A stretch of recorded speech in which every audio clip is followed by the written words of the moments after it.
Har bir xalqning madaniy merosi va tarixiy an'analarini, milliyligini ifodalab beruvchi liboslari bor.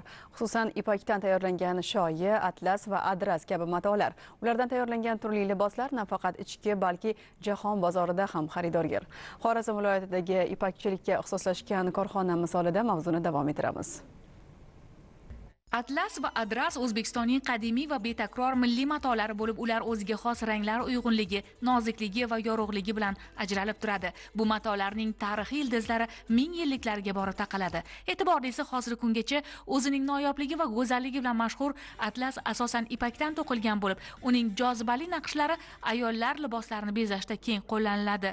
Adras esa ipak va paxta aralashmasidan to'qiladi. Bu matolar nafaqat milliy liboslarda, balki zamonaviy modalar ham qo'llanilib, dizaynerlar tomonidan turli uslubdagi kiyim-kechaklar va aksessuarlar yaratishda ishlatiladi. MCH shaklidagi mana bu ipakni qayta ishlash va undan tayyor mato, turli liboslar ishlab chiqarayotgan korxona Xiva tumanida joylashgan. Unda 120 nafar mahalliy aholi doimiy ish bilan 30 ming nafardan ortiq mavsumiy ishchilar bandligi ta'minlangan. Hozirgi kunda mazkur korxonada xon atlas, satin va adras matolari ishlab chiqarish va eksport qilish bo'yicha bir nechta davlat dasturlari amalga oshirilmoqda. Bojxona organlari vakillari korxonada bo'lib, mas'ullar bilan uchrashib, bojxona hududida qayta ishlash, bojxona rejimi afzalliklari haqida tushuntirish ishlarini olib bordilar.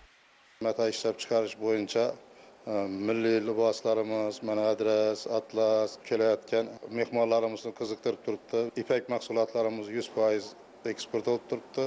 Matamiz ham eksport olib turibdi. Adras shoyilarimiz investitsiya dasturiga $3 million kiritilgan. Shu bo'yicha hozir bank bilan muloqot qilib ishlab turibmiz. Hozir banklarda imtiyozli kredit liniyalari ochilgan. Shular bo'yicha mana Xitoy davlatidan yangi dastgohlarni hozir ko'rib shartnomalarni qildik. Boshqa davlatdan xom ashyoni olib kelib o'zlarini tayyor mahsulot yetkazib berish imkoniyati bor. Shular bo'yicha bugun muloqot qildik. Bu oshxonada to'lovlarsiz xom ashyoni olib kelib tayyor mahsulot jo'natish imkoniyatlarimiz mavjud.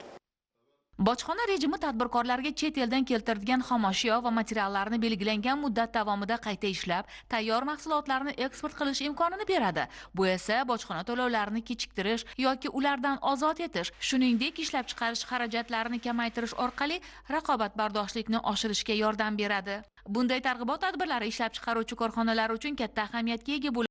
Ularga qo'shimcha imkoniyatlar yaratish, investitsiya muhitini yaxshilash va mahalliy mahsulotlarni xalqaro bozorga olib chiqishda ko'mak beradi.